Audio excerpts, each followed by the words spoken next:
ما قشروه، نعرف السجون، نعرف مع بعض.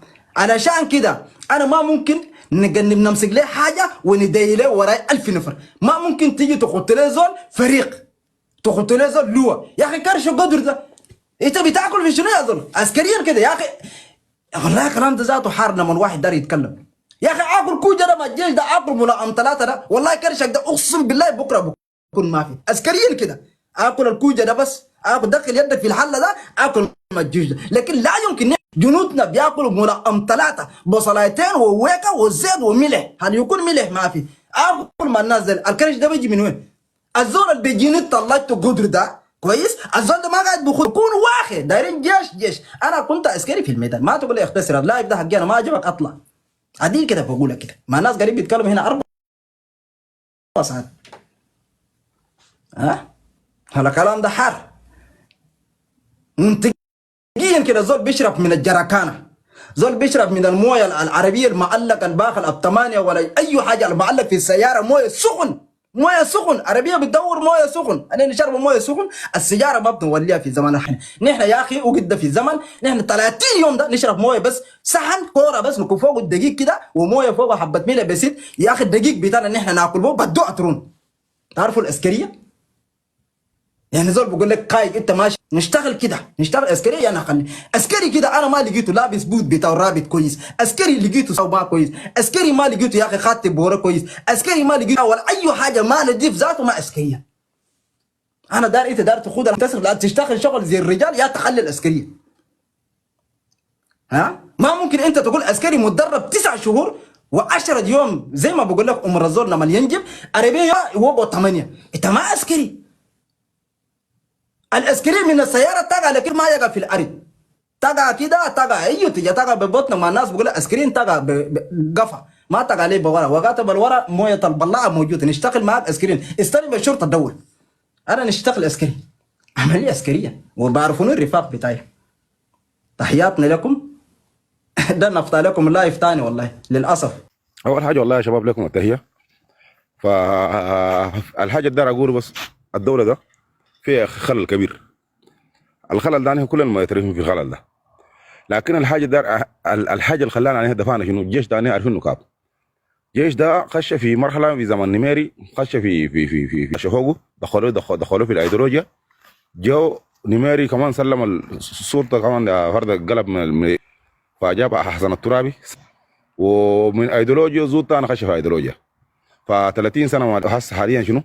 فعني هنا كلنا شنو دايرين نمرق الجيش ده من الايديولوجيا. الحاجه المهم جدا جدا، اول حاجه نحن نعرف انه بلد بدون جيش، فالبلد ده بخش في صومله وبخش لدويلات وكده يعني. فصمام الامان لاي بلد هو الجيش وكده يعني. والجيش السوداني ده بكابو ده، فانا عارفين انه 90% ده هم اولادنا، في خلل فيه 10%. حسن يوسف بيقولوا فوقه ده ضباط كروش وما ادراك ده، وحسن اوريدي شنو بدا يتهيكل بصوره او اخرى من دخول القوى المشتركه، دخول ناس اغار وغيره وغيره وغيره. الجيش ده بدا في عمليه بتاع هيكله وبدا شنو فبرقع جلده وبدا شنو بحقق انتصارات وكده يعني. فلو ما رقع جلده ما بحقق انتصارات. الحاجه المهم جدا جدا عشان كده رقع جلده، عشان كده بدا يحقق انتصارات. فعنده خلل عشان كده انهزم. ابو ده ابقاش ده ما خلوا له جنبه زي ما قال جنجويد شغال فوقهم نام بضحكوا ده.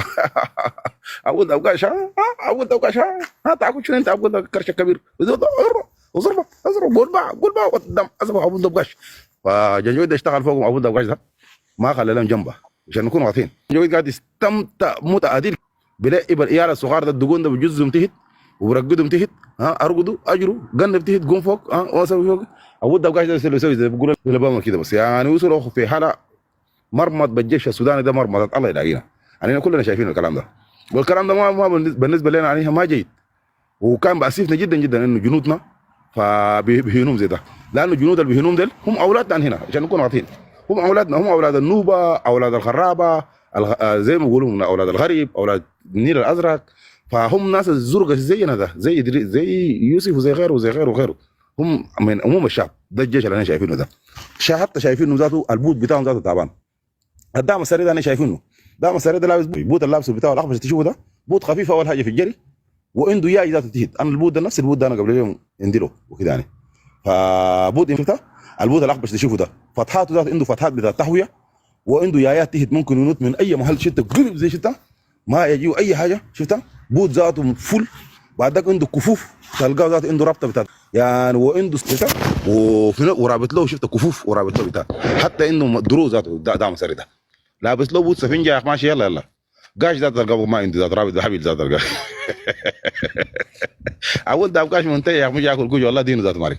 ف فما عنده ذات تعبان لابس شبط ومسكوه ذات ماسك بجاي بوت ذات زي الناس ما عنده. ما عارف تعبانين الجيش ده انا شايفينه وراك ها والله تعبان مره. الجيش ده منتهي مره واحده انا شايفينه وراك. لكن الحاجه المهم جدا جدا انا مرات لايف هذه الكلام ده قلت يا برهان انت لابد تعمل حاجه في الجيش. الجيش ده يجيب له بوت زي الناس قال له ذاته كم بوت بوت بوت بوت بوت كم جرى ذاته يقدر يجري بوت لو ماسك فوقه كويس كراو ده يقدر يجري فوق بصوره جيده كده. بوت زي الناس ما عنده تعبان يلا يلا ذات شاري يلا يلا زي ذات سكر رجل انا مخازن بس هو بقول جرب ده يعني ما جاهز ذاته شتا والله العظيم ده جيش عشان كده جنجويد استمتع بود بوش جنجويد جاهز هذول جايين من المقول الكبسه شربوا هذول بعد ذاك جايين ذاته انهم بقر وانهم لبن في الخلا ده بيشربوا لبن وباكلوا لحم ها شبعان هذا بقول ابوده ابغى باكل فار ابوده باكل كديس بيطعموا جازر في الفيديوهات. قال ابوده باكل كديس قال على الاقل شوفوا ابوده كاس والله باكل كدايس والله العظيم باكل كدايس ها شوف اسمع باكل الكدايس لكن ما قاعدين بيبلوا الجنجويد يا الله عليك. فزمان ده باكل معلبات والتونه هذول في القصه دي. فبوريك انه عنده قروش وعنده آل المستوى وبوت آل المستوى لدرجه شفتها عنده اي حاجه جندي جاهز قال له استلم الدوله ده بس ابو الدبقاش ده يلا يلا يلا يلا برهان ده زر البدروم افزه كده فوب كده مره كده. ها ناس الجماعه ده حتى يلا كده يتنفسوا شفتها يلا يلا بجاء كده بور السودان بجاء كده اخوات المشتركه ده بفكوا الحيات يلا كده حتى ابو الدبقاش ده كده اتنفس قط يا جنجويد يا اخي طلعت ميتين. على الاذاعه والتلفزيون ده اول نفس كده ابو الدباش ده يتنفس كده كده يا زلمه يا اخي ما ده نفس ذاته نفس ده يفسد الطوط ده والله يزر الطوط ده ما خلله ها كتم ولو كتمت نفسه الهواء ابو الدباش ده. لكن هسه الاخوه المشتركه ده خشه ادى العافيه ورفع الروح المعنويه وبعد ذاك اشتغل الشغل البلوفر حقق انتصارات في جبل مويه حقق انتصارات في الجيده حقق انتصارات في الاذاعه والتلفزيون وفي الخرطوم وفي المهاور ده في فاشر ابو زكريا كمان كمل الناقص قريبك وشالت الاشافي زي ما بقول. ده كمان كتاب مدرسه براه وشويتين كده بابا نوسه كمان ظهروا بخاطر شفاف وشويتين كده شنو بيندبر في المعنويات من بابا نوسه المعنويات تجي للابيض المعنويات تمشي الفاشر شويتين كده شويتين حتى الكوره ثبتت حتى بقينا شنو نلعب كوره مع زول ده كوره كده نظيفه كده شنو بقينا نفجخ فوق بعد ده عرفنا كورته عرفنا تكتيكه قاعدين نفرطوا. الحاجه المهم لابد انه كلامنا ده ما يشوفوا كلام بتاع نقاط والناس ده يضحكوا وناس الجماعه هنا ده. الحاجه ده مهم انه الجيش ده دار اصلاح اهم نقطه في الكلام الجمهور الكلام اللي بنقوله ده كله الجيش ده دار اصلاح حقيقي. فلا بد انه ده يبدا بدايه النواه الحقيقي للاصلاح الحقيقي للجيش ده. ابو ده بقاش ده ياكل كويس يشرب كويس يكون عنده بود ده كلامك القبيل انت قلت ده بود بتاعه ذاته ورنش شتاء مورنش نظيف وشرارب مضاف شفت كاكي مكوي شفت بورد ده شفت زي ما قال سيف شفت امورك طيبه مستحمي نظيف شفت الكاكي ده ما بتاع. بعد ذاك انا نمشي كويس ما ممكن الجيش ذاته لابس ده شبط ويرفي سروال ذاته يلا يلا بنصر هذا بيجر فوق شكت وماشي بجاي شكت وماشي وقاعد في 6 شاي يا اسمع ولا اسمع يا اخي قبلي جبنا يا اخي ما في كلام زي ده فوضى هذول. ففي حاجات كثيره في الجيش ده انا شايفينه فلا بد شنو نتكلم في طريق الاصحاح لانه الجيش ده حقنا هنا. الجيش هو الشعب والشعب من الجيش والجيش ده في النهايه حقنا عشان كده اصلاحه ده من مهمتنا هنا وانا نصلح الجيش ده. ال 10% ده ما بتقارن لا بالجيش العطاوه ولا الجيش بتاع 10% بس عنده الخلل ده هسه 10% ده قاعد تصلح اللي هو فوق النخبه المركزيه تسميه اي ما تسميه.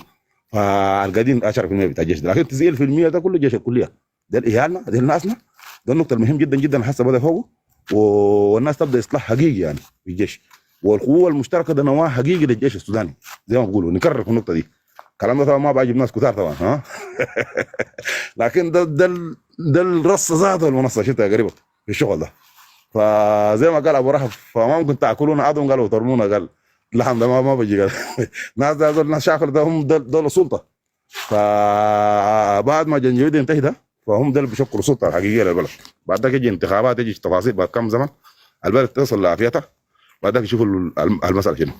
فهذا النقطه الحقيقيه احنا قاعدين نتكلم فيها، والكلام ده عشان كده الاحزاب السياسيه لا واجبه ولا باجب الجنجويد ولا باجب حلفاء جنجويد الكسارين ترجع الحرهره.